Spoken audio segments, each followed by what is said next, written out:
A weekly pulse on all things green and gold, except we're not previewing a game this week. It's Weekly Wilde. I'm Alex Strouf in Milwaukee, joined by three-time Wisconsin Sportswriter of the Year, Jason Wilde, who is at his home studio in the wonderful city, my hometown of Green Bay, Wisconsin.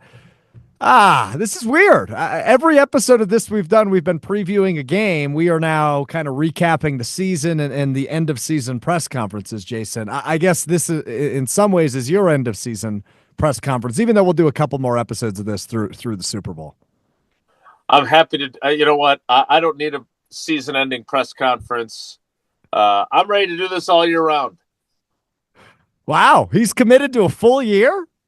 I didn't say I committed to it. I said I'm ready to, but that doesn't mean that I'm going to. So. Okay. Got it. You going to take any vacation soon? Yeah, I'll take it tomorrow. Oh, okay, great. Now this is the first weekly Wilde at night we've done, so it might get a little weird. We typically record this weekly Wilde after hours. Yeah, right. We typically record this 8 a.m. on Thursdays, but with Brian Gutekunst end of your press conference Thursday at noon, you had to get to Lambeau a little bit earlier than normal. So we're recording this about 5:40 on Thursday night. But let's start right there with what you had today. Brian Gutekunst, the general manager of the Packers, had his end of season press conference. And we can talk about a couple of things from that, but I actually really want to start with how it ended, which was you essentially saying, and I'll let you sum it up in your own words, but something I said on Mr. Irrelevant on Wednesday was, hey, this is an 11-win team. They didn't get as far as they wanted to in the playoffs. This is a huge offseason where they need to realize this championship window is probably open. I will let you take it from there on your exchange with the general manager. Well, first of all, Goody would tell you, Alex Strouf, he doesn't believe in windows. Well, he's wrong, but that's fine. I mean, if he's clearly never met Gina Della then, because he should be a big believer in Pella windows and doors of Wisconsin. But yeah, I agree with you, regardless of what Goody may think. Like, I feel like the window is just opening, right? Like it opened a crack last year, and that doesn't mean that you can't grab a hold of the window and throw it wide open, right? And they had that chance after 3 quarters in San Francisco of getting to an NFC championship game. This year, I feel, and you and I have talked about this ad nauseum, but I feel like they opened the window farther, but then the oven timer went off or the fire alarm went off and they didn't go any further through the window because they had to deal with something else, which was defeat. Sure.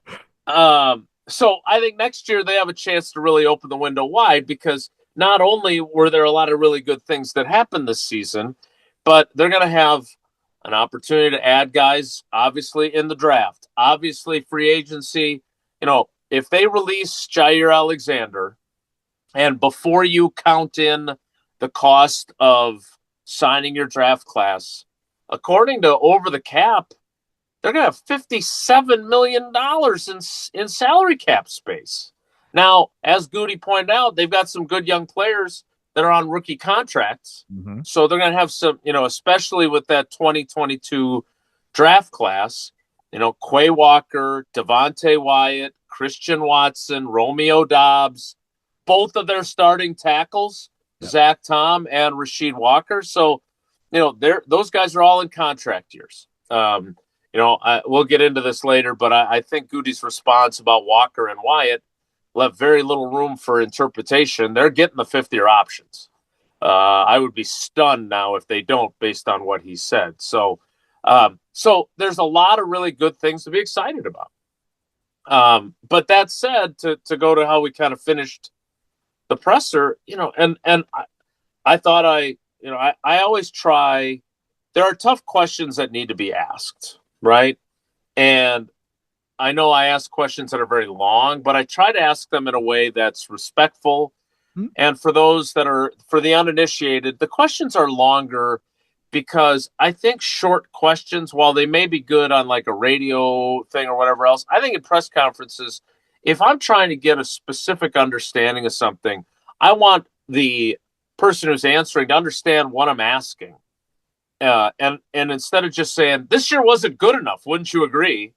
My point was, and the way I basically couched it was, look, we spent the last half hour, talking about a lot of the good things that happened this season, and you've got a lot of really good players in your locker room.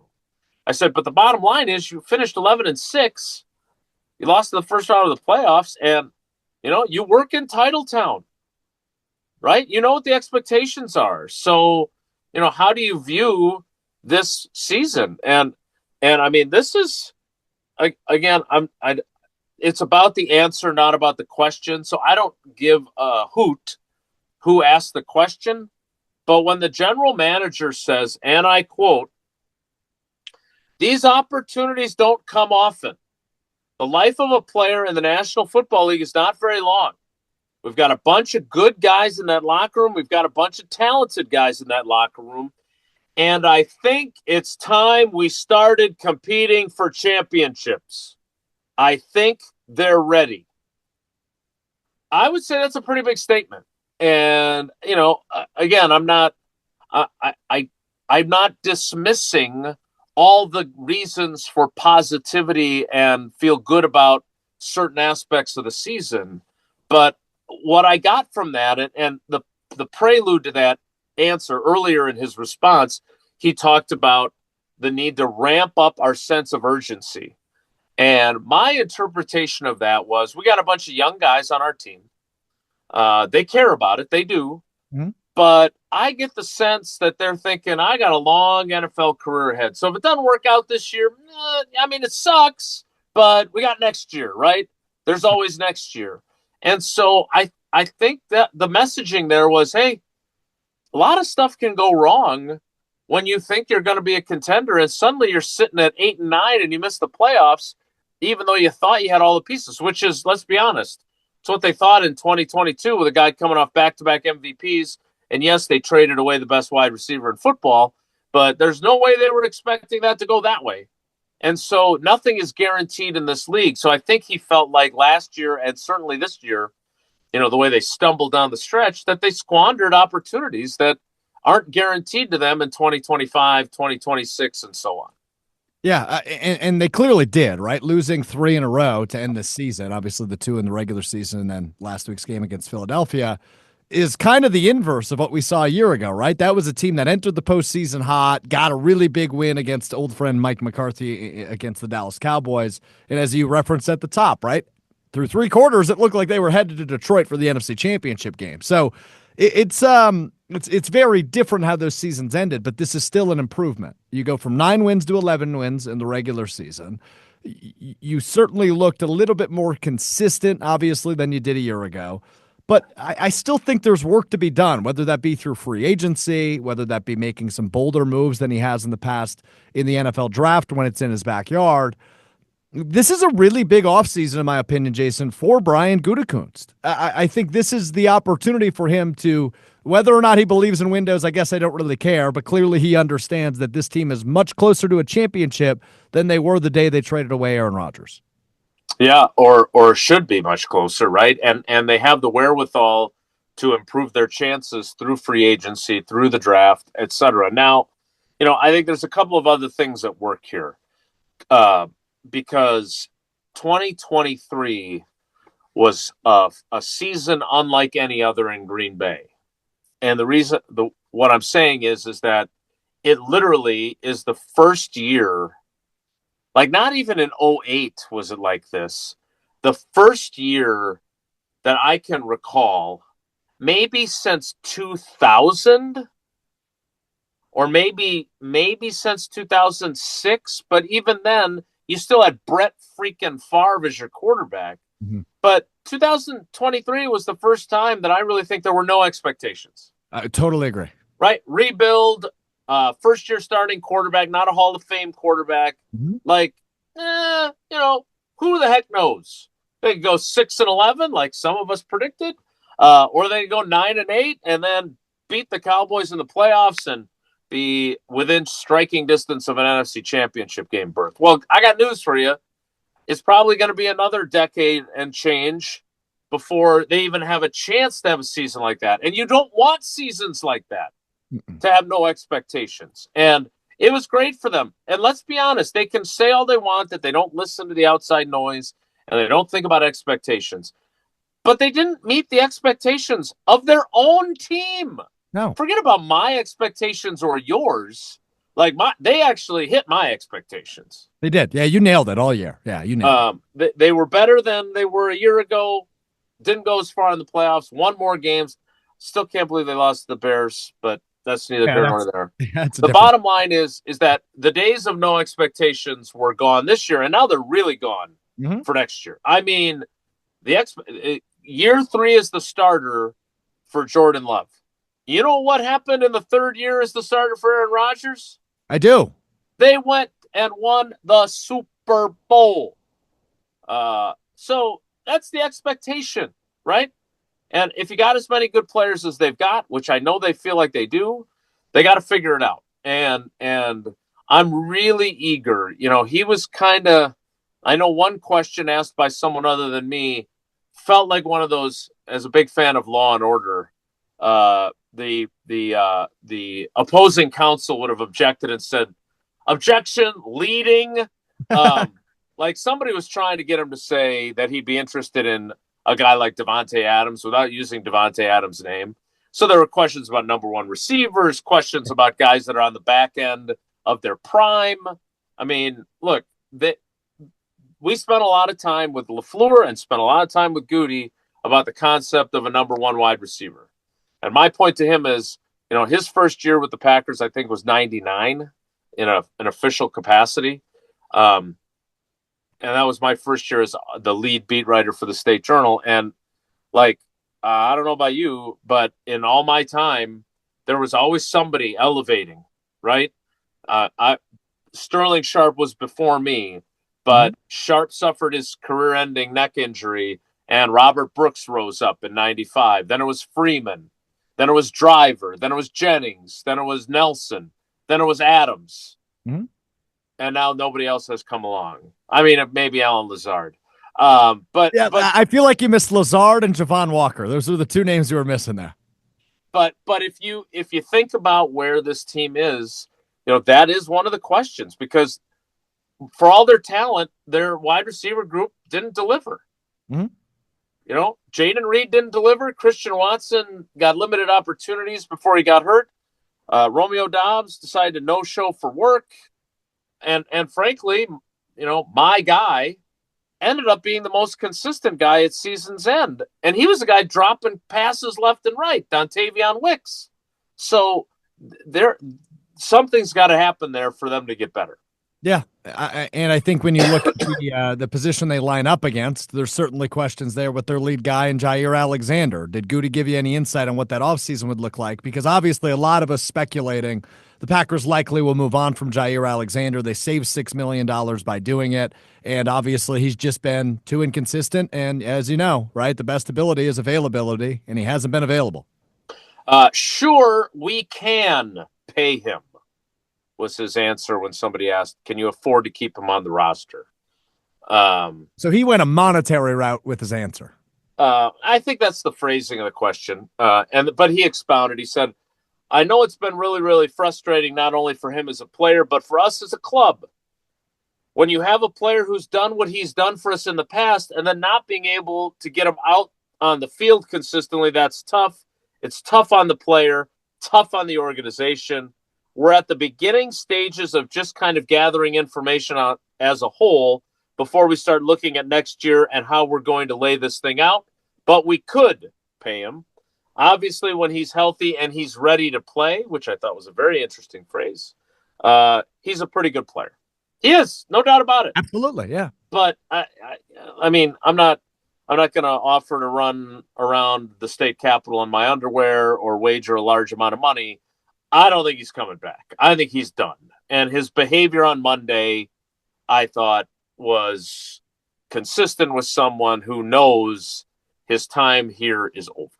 Yeah, and for those of you that missed it, essentially the long and short of it is, I know you were having a conversation with him a little bit. Some cameras came over, and he declined to talk to the media at that point, and said he doesn't even know if he's going to be here next year. So he kind of answered the questions he would have been asked anyway by declining to comment. But, yeah, it doesn't sound like a guy who thinks he's going to be back. I know you talked to LaFleur earlier in the week, and obviously I imagine he's still frustrated with how the season ended in Philadelphia on Sunday. But look, here's my criticism. he had his shortcomings certainly down the stretch in that 3-game losing streak. Matt LaFleur did, both as a play caller, as a time manager. Challenges were a bugaboo for him all season. But he's still a very good head coach in this league. And he's still young, right? That's what people forget about Matt LaFleur. He is still a young head coach in this league. What were your takeaways from the press conference with him earlier in the week? So I think there were a couple of things that stood out. I mean, first of all, like he was in, I don't want to, spin mode is not fair to him because I didn't, like when I think of people spinning things, I think of it as being dishonest or inauthentic, and I don't think it was that. Now, obviously, and you know this from the conversations that followed on across ESPN Wisconsin, that him saying that Jordan Love, the biggest step Jordan Love needs to take is to be more vocal as a leader and evolve as a leader, which again, I don't disagree with him. I know Homer thinks you can't ask somebody to be someone they're not. I don't think that's what he's asking, but you can ask people to do a little bit more and to the point that they're comfortable doing it. And, I don't think Jordan insists that he's comfortable with that stuff. So I think it's reasonable for Matt LaFleur to ask for that. So that was the biggest thing that jumped out at me. I mean, because again, let's remember, whether you want to or not, you got a $220 million contract. Again, expectations, responsibilities, scrutiny for how you played, that all comes with it. And, if you don't want that, then, take a discounted rate contract and get paid well under what the market value is. And by the way, you're still going to be judged because that's what happens to quarterbacks. So that was one of the things that jumped out at me. Like you and I talked about, or maybe I talked about it with KBN, like on Monday at locker room clean out, the things that Tucker Kraft said about the team needing to wake up. Again, this is just my gut and not, I don't know what was in his mind, but it felt like a guy who was trying to act like a leader in his opinion. And maybe that's a good thing. Maybe it's not. Maybe that ties into what Goody said about urgency. So maybe he had a point. I'm open to that, but it just felt a little forced to me. That was just my reaction because I'm not super surprised by what their shortcomings turned out to be this season. And we talked about it I always bring up the trailer at Summerfest. But we talked about it then, like 19 games of film on the quarterback, defenses are going to have a better idea how to defend them. So there's a lot going on with this offseason. It's big one. It's a big one for Goody. It's a big one for LaFleur. He's got, we spent most of our time talking about the importance of the play action game and him going through the definition of it and what is and what isn't play action in his mind. Well, the bottom line is you didn't do it enough. Like legit, real trick the linebacker into thinking it might be a run and then throwing it play action. And that was the bread and butter of what you did for so long. And it worked really well. So those were kind of the takeaways from him. Look, I know there's a group of folks now that are really down on him and think he's overrated. And I get that. I don't agree. I think they're right about where I thought they'd be after 2 years of transitioning from one of the best to ever do it to a guy that's got some talent but is inconsistent. And that's kind of where I'm at with them. Yeah, I'm with you. And look, that's not either of us saying he can't elevate and become a great quarterback in this league, right? That's not at all what we're saying. But your team was certainly a struggle. And injuries, did they play a role? Yes, they did, right? Without a doubt, was Jordan Love hampered with some injuries throughout this season? Yes. But some of the decision-making, especially the early part of the season and the playoff game where he threw 3 interceptions, was questionable. And you hope, when a guy is making that kind of money, he's playing like a quarterback that's making that kind of money. And you didn't see that in year one of this new contract, but that's not me at all saying I've lost faith in Jordan Love as the franchise quarterback of this team. It's just it's going to take some time, right? Playing quarterback is a really, really hard thing to do in the National Football League and doing it well. Couple of coaching cleanup I want to do. Let's start with the quarterback coach, speaking of the position. Tom Clement's calling it a day. 71 years old, says he's had enough in terms of coaching. The only guy, as far as I'm aware, that has worked with Brett Favre, Aaron Rodgers, and Jordan Love in that building. How are they going to replace him in your mind? I mean, obviously they have a bunch of internal candidates. Sean Mannion, I know, was in the building. I know towards the end of the season, Luke Getsy was in the building, the former offensive coordinator who went to Chicago. Now he's back. How do you see them filling that role? Well, I presume it'll be with Dan Orlovsky. Yeah, no sarcasm detected. So I kind of dug into that a little further just because,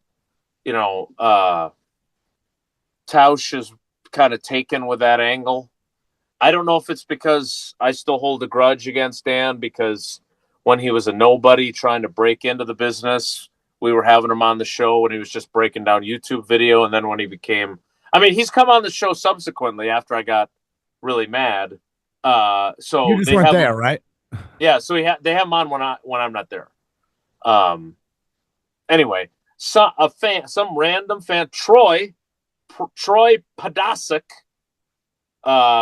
said, "Hey, Dan Orlovsky, 7, the Packers are looking for a quarterbacks coach." And Dan responded, "Would be an honor." I don't know if Troy has any sort of hiring influence with Matt LaFleur or Goody or anybody in the building. And I am never going to say never to anything because that's when you look like an idiot. Yep. Oh, this will never happen. I don't see any way the Packers lose this game on the way to Super Bowl 32. But they have 3 in-house candidates, including one who held the job previously. They all have great relationships with LaFleur. The fact that Matt LaFleur would bring back, after his stints with the Bears as an offensive coordinator and the Raiders as an offensive coordinator, that he would bring back Luke Getsy to do the Robert Saleh version, but for the other side of the ball, an offensive mind helping out the defensive staff by looking at other offenses. The fact that he would bring him in as a consultant after the Raiders fired him tells you what Matt LaFleur thinks of Luke Getsy. Also, he hired Sean Mannion last year, who he had coached at one point, and he thinks that Sean Mannion is going to be an outstanding coach. John Schneider, the GM of the Seahawks, told him he's going to be a head coach someday in this league. So now that's 2 candidates. And then there's Connor Lewis, who you hear Matt LaFleur reference all the time. Now, a lot of times it's about replay challenges and whatever else, but Connor Lewis, who was hired by Mike McCarthy as like a numbers guy, was the assistant quarterbacks coach this year. He's obviously got a pre-existing relationship with Jordan Love. All 3 of them do now. Yep. So my point to Tausch, which obviously the tenor of our show changed after learning of the passing of Bob Uecker, but I don't care if it's Dan Orlovsky or Mina Kimes, who I consider a good friend and I love her. I don't care who it is on ESPN, but if you're at an important inflection point in your quarterback's development in year 3, after he was great during the second half of year 1 and was for a good chunk of year 2, are you hiring a guy that's delivering hot takes on NFL Live? I don't think so. I don't think so. So again, I'm not. That's not to my bias notwithstanding. That's not to impugn.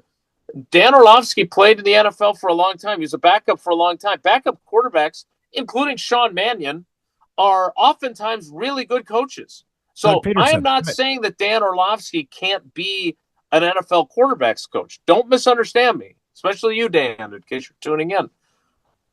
What I'm saying is at this point in Jordan Love's development, I think this hire is really important. So I don't think you want to screw it up. And I'm not saying that Dan would be screwing it up. I'm saying you'd be taking a chance with a guy, as opposed to 3 guys that have all been in the room with Jordan Love at different points in his career.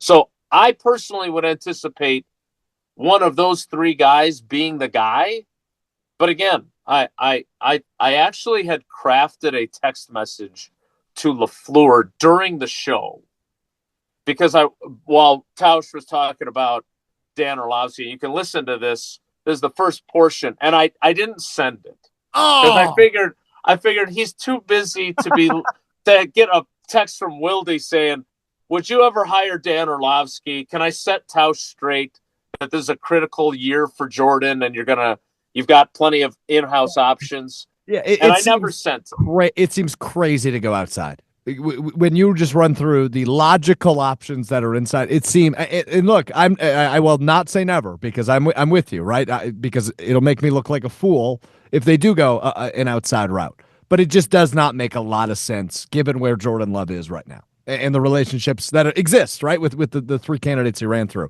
This is broken since we've been recording. Derek Ansley, or is it Ainsley, the defensive passing game coordinator? We call him DA, so that way we avoid that. All right, DA, the former Chargers defensive coordinator, this year the defensive passing game coordinator for the Packers, has interviewed with the Atlanta Falcons for their opening defensive coordinator job. This just coming out, this per the Atlanta Falcons themselves. Indeed. Hey, got to cite your pretty good source. Yeah, I think so. Who's your source on this? I should tweet back at them. What do you make of that one? I think Derek's a good coach. He's obviously got a history of coordinating defenses. I think he had another coordinator job before the Chargers as well. Tennessee, maybe, if I remember correctly. Look, their secondary is pretty damn good when it's healthy. He certainly helped the further development of Carrington Valentine. Mm-hmm. We saw what Keyshawn Nixon did, and now he's proclaiming himself a number one corner. Yeah. So he's a really good football coach. They also have, what's interesting is that they've got a pretty deep bench. They've done a really good job of cultivating people. So like, if he were to get that job, which I'm like, Wink Martindale wants to get back into the NFL. He's got a really good track record. He was at Michigan for a year, right?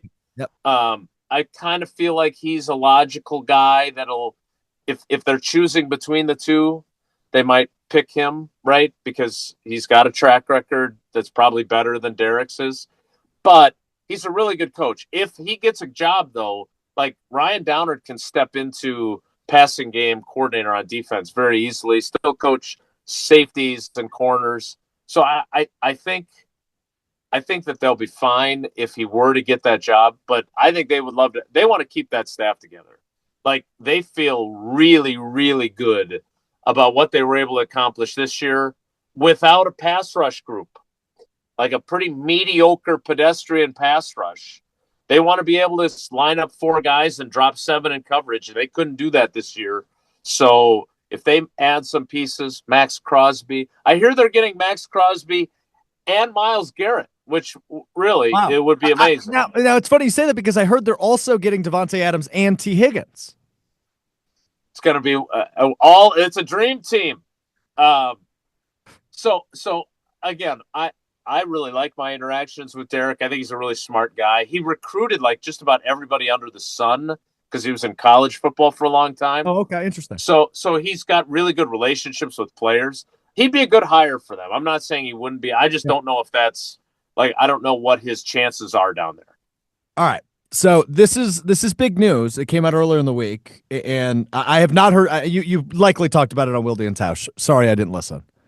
I'm really curious on your thoughts on this one because this is something you and I have talked about, I think, a lot off the air, is best case scenario for hiring a guy like Jeff Hafley is in 2 years he's a head coach somewhere else, right? And that means your defenses were really good, right? That's what that means if he's getting an opportunity elsewhere. The New York Jets have interviewed Jeff Hafley for their head coaching position. I don't expect him to get it, given how many candidates they are looking at and how many stacked, resumes there are. Right? Look at the Detroit Lions and how many guys are getting interviews from there. But he's got head coaching experience at the collegiate level. He's now proven he can turn around a defense really well in the NFL. Right, making this Packers group a top 5 group this year. He seems like a great candidate, and I'm nervous that they could lose him this offseason, but I imagine you're probably going to calm me down as he just had the one interview. I am going to calm you down. I don't think windows, whether you believe in them or not, They close and open quickly. Not everyone can do what Ben Johnson did, which was basically say, all the jobs that are currently open suck. I'm not interested in any of them. I'm going to go back to the Lions for another year and now have his pick of the litter. So I don't know, what Jeff Hafley's prospects will be a year from now. The first thing I would say is, if you want to take the Jets job, he's from New Jersey. His family is out there still, his parents and everybody else, his brother. Go right ahead. But I wouldn't recommend it. Like, if Jeff calls me right when we get done, and he's not going to, I want to be clear on that. When we get done recording, I'd be like, dude, you're a really good football coach. You're really smart. You're charismatic. I understand that that's home for you, but that is one effed up organization. And no matter how good of a coach you are, you're like bailing out the ocean with a soup spoon. Like, it's going to take a while just to get above water with the owner and everything else. Like, if Mike McCarthy called me, I would say, I was just about to ask the same thing about Chicago. Mike I really want you to get the Bears job because I think it would make it really interesting. And I want you to have success, and you'd be great for Caleb Williams. But again, ownership makes that job, and the dysfunction makes that job feel like, I don't know, Jim. So I'm so glad you said that because I was just about to ask. So both those jobs, there's a reason why their jobs are open every 3 years. So I'm obviously Jeff Hafley and I, despite not having many one-on-one conversations, from the press conferences and my little gag about the Boston College sweatshirt and everything else, like, he and I really like him. I think he's really smart. Look at what he did. Now, if you want to be devil's advocate, you could say, give Joe Barry Xavier McKinney, and his defense would have been better. And you're right. I don't think it would have been as good as this was. It wouldn't have been this good. I just don't believe that. So I think as long as Jeff Hafley stays, the better. Tausch said he didn't think there'd been this much excitement about a coordinator since Fritz Schirmer. I would disagree only because he was on the team at the time, so I don't think he was thinking from a media perspective or from a fan perspective. Dom Capers had a lot of juice when he walked into the door. Like, their defense was trending very much in the wrong direction in those 3 years with Bob Sanders. Yeah. I mean, this was a guy that had coached in Super Bowls. He'd been a head coach. Bad comb-over notwithstanding, he was awesome. And you ask players that played for him, they loved him. And so I get the same vibes from a guy who's much younger, and has different experience than Dom had. But to me, he energized that defense. And if you think back to 2009 and 10 when you were at Denmark High School or whatever you were doing at the time. No, I was at Martin Elementary School on the east side of Green Bay at that point. There you go. Ruvel Martin. Yeah. Charles Martin. Anyway, I like playing that game. So I think as long as the longer he stays, the better. But I'm guessing it'll be kind of like the Lions, where every year you get with Ben Johnson, every year you get with Jeff Hafley will be great, and you hope that it keeps continuing this direction. That's really high praise, by the way. I hope everybody realizes how high of praise that is. Yeah, I mean, again, it could be just that I like him as a person, and I don't know what the hell I'm talking about. No, but well, yes, and I like. I mean, I don't know him at all, but what I've heard from him, I think he's awesome, and obviously the product we saw on the field this year was awesome. Robert Ferguson, by the way, was my neighbor on the east side of Green Bay back in the mid 2000s. Really? Yeah. Did you ever play catch? No. Shovel his driveway. We rode bikes by each other a couple times, and I always said, "Robert Ferguson, hi," because I was a little child. But anyway, is that what you sounded like? That's cute. All right, rapid fire. Rapid fire. We got a few minutes left. Divisional round weekend. You like the Chiefs over the Texans? Yes. You like the Lions over the Commanders? I want the Lions to go to the Super Bowl. Why? Because they've never been to a Super Bowl. So you want like Lions, Bills? Is that the dream? Yes. Bills beat the Lions in the Super Bowl. I am completely with you. Yes, Well, Tausch is going to be mad at us. I want a first-time winner, and I've seen the Rams win one recently. I've seen the Eagles win one recently, and to be real honest with you, I don't see the Commanders getting that far. So, and you've certainly seen enough of the Chiefs winning one recently. Yes, so I would like fresh blood in the I almost said the UFC. You would see some fresh blood there. The AFC. Ravens are fun too. Whoever wins that game, I'd like to see represent the AFC. Sure. But if the Texans could pull the upset, I'm not against them either. I just, once again, I don't think they're good. I'm not seeing it. Yeah, so there you go. All right, Jason, I've changed my mind since we talked before the show. Next week, we are going to do some yes or no questions in honor of Green Bay game day being over. Our favorite segment, yes or no, with Jason Wilde. A whole show of it? Not a whole show of it. Just we're going to do. That's we're going what you said. We're going to play the game a little bit, and maybe we'll feature some mailbag questions. So if you have any questions as we head into the Packers offseason for Jason, who knows more about the Packers than I'll ever know. He's forgotten more about the Packers than I'll ever know is probably the better way to say that. Drop them in the comments below here on the ESPN Milwaukee YouTube chat, or you can tweet us at Alex_Strouf, at Jason J. Wilde. Jason, this is a fun one, despite it being kind of the end of the season for the Green Bay Packers, the end of season edition. But we'll do it again next Thursday. Appreciate the time as always, brother. Is our free time almost over? Is that why we have to hurry up and go? We've got 85 seconds. Again, I'll talk to my people, my agent. If we can do this in the off season, I think there'll be reason to do that. I think it's going to be a fascinating off season. So, am I looking forward to doing next week's in a yes or no format? Maybe. Hey! It's better than I typically get. I'll take it. That is Jason Wilde. Find him on social at Jason J. Wilde. You can get me at Alex_Strouf and at Strouf ESPN on TikTok. I don't know if you can get me on TikTok past next week, but that's beside the point. We'll talk to you next week. It's Weekly Wilde.